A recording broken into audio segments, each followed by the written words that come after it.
Azizlar, bugungi ma'lumot juda muhim. 20 sentyabrdan boshlab pensiyalar bo'yicha tekshiruvlar, hujjatlar, yashash manzili, ish haqi, bank kartasi. Ishonchnoma orqali pensiya olish va ortiqcha to'lov masalalari yana kun tartibiga chiqmoqda. Bu gap faqat 1-2 kishiga emas, pensiya olayotgan har bir ota-onamizga, buvi-bobolarimizga, nogironlik pensiyasi oluvchilarga, o'quvchisini yo'qotganlik pensiyasi oluvchilarga va ularning farzandlariga tegishli. Men sizga bugun vahima qilish uchun emas, balki xato qilib pensiyadan ayrilib qolmaslik, ortiqcha to'lov chiqmasligi, hujjat sababli pul ushlanib qolmasligi uchun hammasini sodda tilda tushuntirib beraman. Iltimos, hoziroq kanalga obuna bo'ling, videoga like bosing va bu ma'lumotni pensioner tanishlaringizga, ota-onangizga, mahalladagi keksa insonlarga yuboring.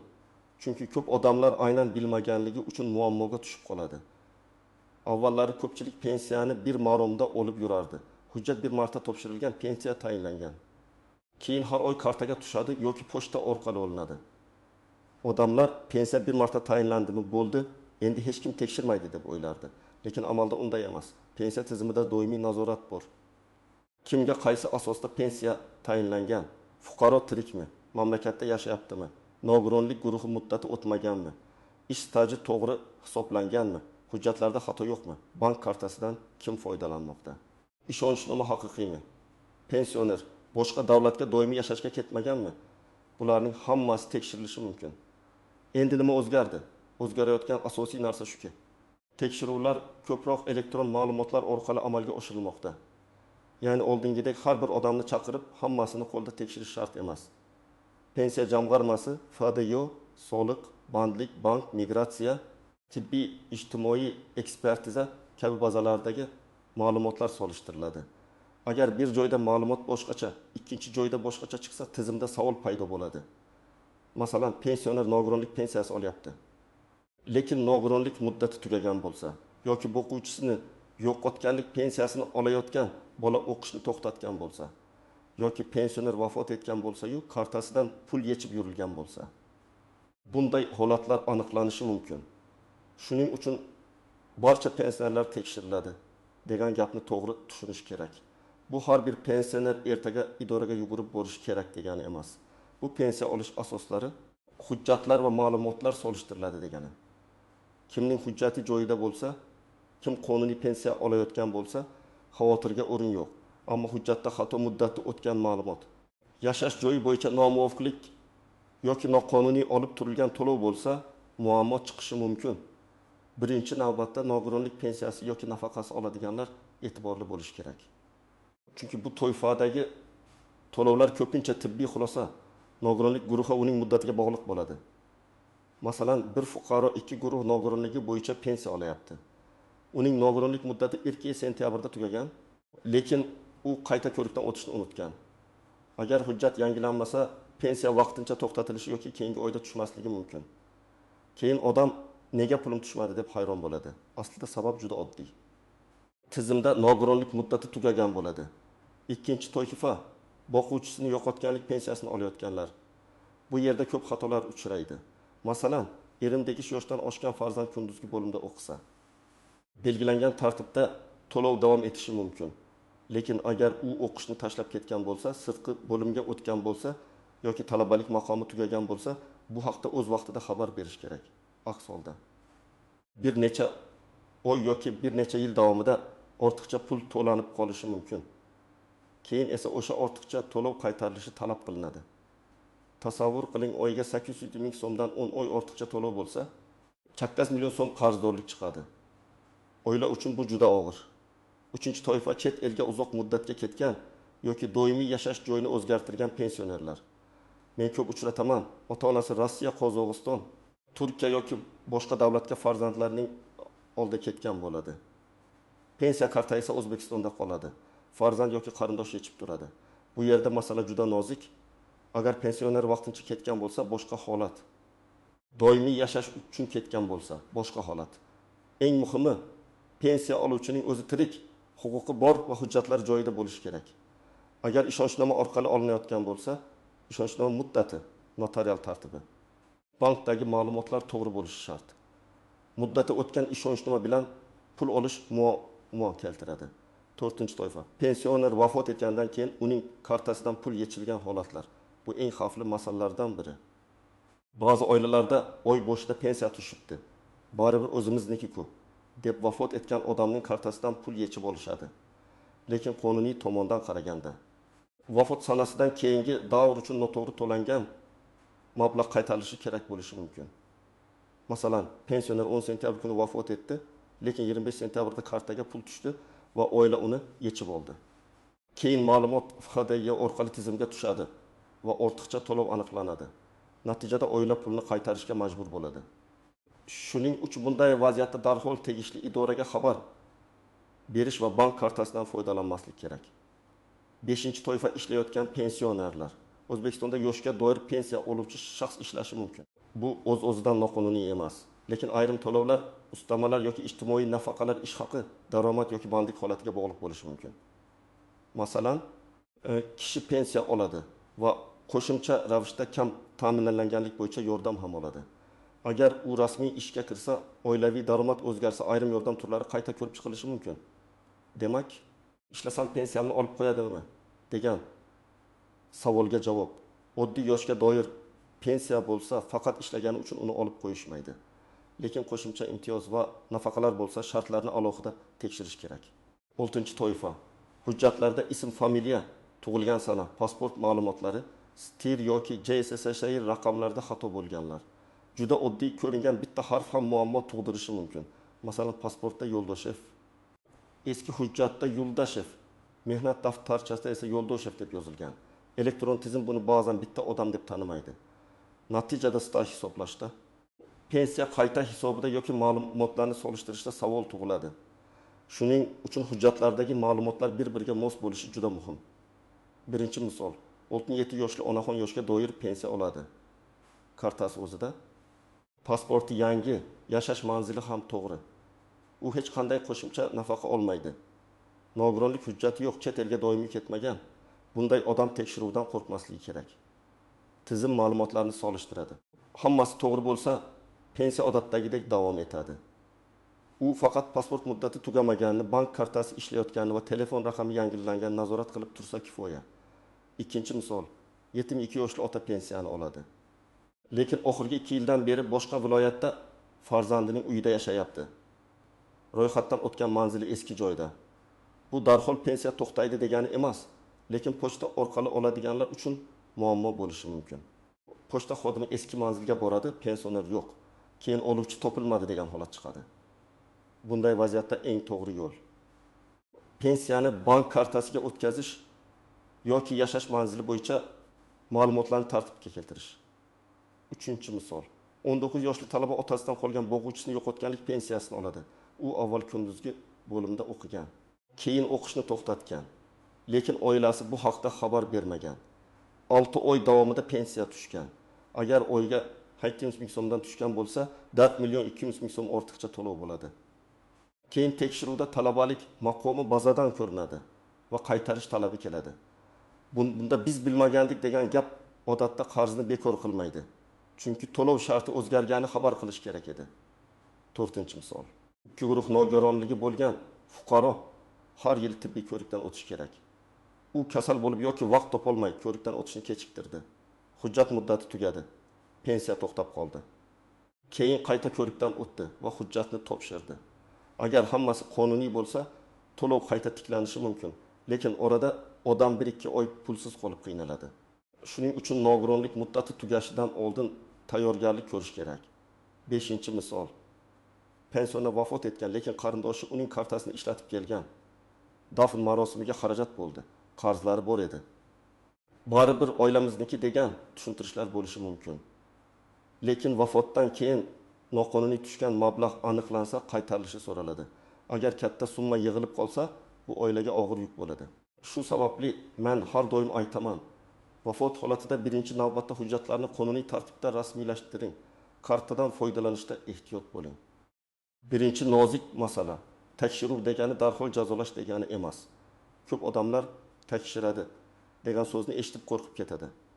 Aslida tekshiruvning maqsadi to'lovning to'g'ri berilayotganini aniqlash. Agar xato davlat organi tomonidan ketgan bo'lsa, alohida tartibda ko'rib chiqiladi. Agar fuqaro o'zgarishlarni yashirgan bo'lsa yoki noto'g'ri hujjat bergan bo'lsa, oqibat boshqacha bo'lishi mumkin.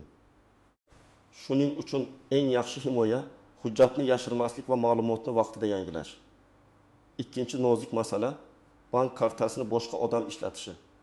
Ko'pchilik pensionerlar kartasini farzandiga berib qo'yadi. Agar bu pensionerning roziligi bilan o'zi tirik va xabardor bo'lgan holatda bo'lsa, oilaviy amaliyot sifatida uchrashi mumkin. Lekin muammo shundaki, keyin pensioner pulimni bermayapti, kartamni olib qo'ygan. Men qancha tushayotganini bilmayman desa, nizolar kelib chiqadi. Bundan tashqari, pensioner vafot etgandan keyin kartadan foydalanish alohida xavfli. Shuning uchun men maslahat beraman. Pensionerning o'zi SMS xabarnomani ko'rsin, iloji bo'lsa kartani o'zi saqlasin. Farzand yordam bersa, hammasi ochiq bo'lsin. Uchinchi nozik masala ishonchnoma. Agar pensioner yura olmasa, chet elda bo'lsa yoki kasal bo'lsa, boshqa odam ishonchnoma orqali pensiya olishi mumkin. Lekin ishonchnomaning muddati, notarial tasdiqlanishi bank yoki tegishli tashkilot talablariga mosligi muhim. Eski muddati o'tgan yoki noto'g'ri rasmiylashtirilgan ishonchnoma bilan pul olish to'xtashi mumkin. Agar pensioner chet elda bo'lsa, konsullik orqali rasmiylashtirish masalasi ham bo'lishi mumkin. Buni oldindan aniqlash kerak. To'rtinchi nozik masala ortiqcha to'lov. Ba'zan odamning aybi bo'lmasa ham tizimda kechikish sabab pul tushib qolishi mumkin. Masalan, talabalik tugagan lekin ma'lumot kech kelgan yoki nogironlik muddati tugagan. Lekin to'lov avtomatik o'tib ketgan. Keyin sizga ortiqcha to'langan deyishadi. Bu holatda hujjatlarni ko'rib chiqish, hisob kitobni so'rash, qaysi oylar uchun va nima asosda qarz chiqarilganini aniqlash kerak. Hech qachon og'zaki gap bilan pul to'lab yubormang. Rasmiy ma'lumot, yozma hisob kitob va asos talab qiling. 5-nozik masala pensiya miqdorini qayta hisoblash. Ayrim pensionerlar ishlashni davom ettiradi. Qo'shimcha staj yoki ish haqi ma'lumotlari paydo bo'ladi. Ba'zan odam pensiyam oshishi kerak deb o'ylaydi, lekin hujjat topshirmaydi. Ba'zan esa eski mehnat daftarchasida ish staji qolib ketgan bo'ladi. Tekshiruv jarayonida faqat kamchilik emas, balki sizning foydangizga bo'lgan holat ham chiqishi mumkin. Masalan, ilgari hisobga olinmagan 30 yil staj topilsa, pensiya qayta ko'rilishi ehtimoli bo'ladi. Shuning uchun tekshiruvdan faqat qo'rqish emas, undan huquqingizni tiklash uchun ham foydalanish kerak. 6-nozik masala telefon firibgarlari. 20 sentyabr tekshiruv, pensiya karta degan gaplar tarqalsa, firibgarlar ham faollashadi. Ular pensiyangiz to'xtab qolmasligi uchun kartangiz raqamini ayting, SMS kodni yuboring, hujjatni yangilash uchun pul o'tkazing deb qo'ng'iroq qilishi mumkin. Men qat'iy ogohlantiraman. Hech kimga SMS kod bermang. Bank kartangizning to'liq ma'lumotlarini aytmang. Telefon orqali kelgan havolalarga kirmang. Davlat idoralari sizdan Telegram orqali karta kodi so'ramaydi, agar shubhali qo'ng'iroq bo'lsa. Darhol telefonni qo'ying va rasmiy raqamlar orqali aniqlashtiring. Birinchi qadam, pensionerning asosiy hujjatlarini tekshiring. Pasport yoki ID karta amal qilish muddatini ko'ring. JSSH raqami to'g'ri yozilganmi? Ism, familiya barcha hujjatlarda bir xilmi, tug'ilgan sana mavsumi shularni solishtiring. Ayniqsa eski mehnat daftarchasi, nikoh guvohnomasi, familiya o'zgargan bo'lsa, tegishli hujjatlar tartibli saqlansin. Agar biror joyda xato bo'lsa, uni oldindan to'g'rilashga harakat qiling. Ikkinchi qadam, pensiya turi bo'yicha shartlarni aniqlang. Yoshga doir pensiyami, nogironlik pensiyasimi? Boquvchini yo'qotganlik pensiyasimi yoki ijtimoiy nafaqami? Bularning har birida talab boshqacha. Nogironlik bo'lsa, tibbiy xulosa muddati qachon tugashini yozib qo'ying. O'quvchisini yo'qotganlik bo'lsa, o'qish joyidan ma'lumotnoma kerakmi? Talabalik maqomi davom etyaptimi? Tekshiring. Ijtimoiy nafaqa bo'lsa, oilaviy daromad, tarkib, yashash manzili bo'yicha ma'lumotlar dolzarbmi aniqlang. 3-qadam. Bank kartasi va pul olish tartibini tartibga keltiring. Karta pensioner nomidami, muddati tugamaganmi? SMS xabarnoma ulanganmi? Telefon raqami pensioner yoki ishonchli yaqiniga tegishlimi? Shularni ko'ring. Agar pensioner kartadan foydalana olmasa, bankka borib qonuniy yo'lini so'rang. Ishonchnoma kerak bo'lsa, notarius orqali to'g'ri rasmiylashtiring. Karta PIN kodini qo'shnilarga, begonalarga, hatto ishonchsiz qarindoshlarga bermang. 4-qadam, yashash manzilini aniqlashtiring. Agar pensioner boshqa joyga ko'chgan bo'lsa, pochta orqali pensiya oladigan bo'lsa, muammo chiqmasligi uchun pensiyani kartaga o'tkazish yoki manzil ma'lumotlarini yangilash haqida o'ylang. Mahalla pensiya bo'limi yoki tegishli xizmatlardan qanday tartibda o'zgartirish kiritilishini so'rang. Har bir hududda amaliy tartib biroz farq qilishi mumkin. Shuning uchun o'z tumaningizdagi mas'ul idoradan aniqlashtirish eng to'g'ri yo'l. 5-qadam, agar xat yoki chaqiruv kelsa, e'tiborsiz qoldirmang. Keyin boraman. Baribir pensiyam tushaveradi deb yurish yaramaydi. Chaqiruvda qaysi hujjatlar kerakligi yozilgan bo'lsa, shularni tayyorlang. Odatda pasport, pensiya hujjatlari, bank rekvizitlari, mehnat daftarchasi, tibbiy xulosa. O'qish joyidan ma'lumotnoma, ishonchnoma, yashash joyi bo'yicha ma'lumotlar kerak bo'lishi mumkin. Borganingizda og'zaki gap bilan cheklanmay, ariza qoldirsangiz, nusxasiga qabul qilingan sana va raqam qo'ydirib oling. 6-qadam, ortiqcha to'lov chiqsa, darhol vahima qilmang. Avval yozma hisob kitobni so'rang. Qaysi davr uchun qaysi asos bilan qancha summa ortiqcha to'langanini bilib oling. Agar rozi bo'lmasangiz, e'tiroz yozing. Hujjatlaringizni ilova qiling. Masalan, siz talabalik davom etganini isbotlaydigan ma'lumotnoma olib kelsangiz yoki nogironlik muddati uzluksiz bo'lganini tasdiqlasangiz, masala qayta ko'rib chiqilishi mumkin. Muhimi, vaqtni o'tkazib yubormang. 7-qadam. Pensionerning o'zi yura olmasa, farzandlari yordam berishi kerak. Lekin yordam qonuniy bo'lsin. Onam kasal bora olmaydi desangiz, tegishli idoradan masofadan, vakil orqali yoki uyga borib xizmat ko'rsatish imkoniyati bor yo'qligini so'rang. Notariusni uyga chaqirish, tibbiy ma'lumotnoma olish, vakillikni rasmiylashtirish kabi yo'llar bor. Hamma narsani norasmiy hal qilishga urinish keyin katta muammo tug'dirishi mumkin. 8-qadam. Ma'lumotni faqat rasmiy manbadan tekshiring. Telegramdagi har bir xabarga ishonmang. 20 sentyabrdan hammadan pensiya olib qo'yiladi. Hamma qayta hujjat topshiradi. Bormaganlarning kartasi bloklanadi. Kabi gaplar ko'pincha bo'rtilgan bo'ladi. Siz pensiya jamg'armasining rasmiy kanallari, tuman pensiya bo'limi, mahalla, yagona interaktiv davlat xizmatlari portali yoki ishonch telefonlari orqali aniqlashtiring. Men ekspert sifatida doim shuni aytaman. Vahima emas, hujjat va rasmiy javob kerak. Agar siz yoshga doir pensiyani qonuniy olsangiz, pasportingiz joyida bo'lsa, vafot, chet elga doimiy ketish, nogironlik muddati, talabalik maqomi kabi o'zgaruvchan shartlarga bog'liq bo'lmasangiz. Pensiyangizni o'zingiz olayotgan bo'lsangiz, katta xavotirga o'rin yo'q. Tekshiruv sizni jazolash uchun emas, tizimdagi ma'lumotni to'g'rilash uchun bo'ladi. Lekin baribir hujjatlaringizni bir marta ko'zdan kechiring. Chunki muammo ko'pincha katta qonunbuzarlikdan emas, kichik e'tiborsizlikdan chiqadi. Kimlar esa albatta bu gunoh tekshirishi kerak. Nogironlik muddati yaqinlashganlar, o'quvchisini yo'qotganlik pensiyasi oluvchi talabalar, chet elga ketgan pensionerlar, ishonchnoma orqali pensiya olayotganlar, kartasi qarindoshda yurganlar, pasport muddati tugaganlar, familiyasi o'zgargan ayollar, mehnat daftarchasida xato borlar, vafot etgan qarindoshining kartasida pul qolgan oilalar. Mana shu toifalar befarq bo'lmasin. Yana bir muhim maslahat. Pensioner ota-onangizga hammasini tushunarli qilib ayting. Ko'pincha keksalar telefon qo'ng'iroqlaridan qo'rqib qoladi yoki firibgarlarga ishonib qo'yadi. Ularga aniq ayting. Hech kimga SMS kod aytilmaydi, karta raqam berilmaydi. Idoradan kelgan odam bo'lsa, hujjatini ko'rsatish kerak. Shubhali xabar bo'lsa, farzandlariga qo'ng'iroq qiladi. Bu oddiy ogohlantirish ularni katta zarar va asabiylikdan saqlaydi. Demak, 20 sentyabr atrofidagi tekshiruvlar haqida gap ketganda eng muhim fikr shuki. Qonuniy pensiya olayotgan, hujjatlari joyida bo'lgan inson qo'rqmasligi kerak. Lekin hujjat muddati o'tgan, ma'lumot o'zgargan, pensiya turi maxsus shartga bog'liq bo'lgan yoki kartadan boshqa odam foydalanayotgan holatlarda albatta tartibga keltirish kerak. Tekshiruvdan oldin tayyor bo'lgan odam hech qachon shoshilmaydi, asabiylashmaydi va pulidan ayrilib qolmaydi. Men sizdan iltimos qilaman.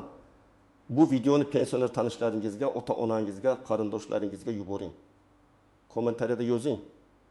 Sizning hududingizda pensiya bo'yicha qanday tekshiruv yoki chaqiruvlar bo'lyapti? Sizda qaysi savol bor? Nogironlik, boquvchisini yo'qotganlik, karta, ishonchnoma yoki ortiqcha to'lov masalasimi?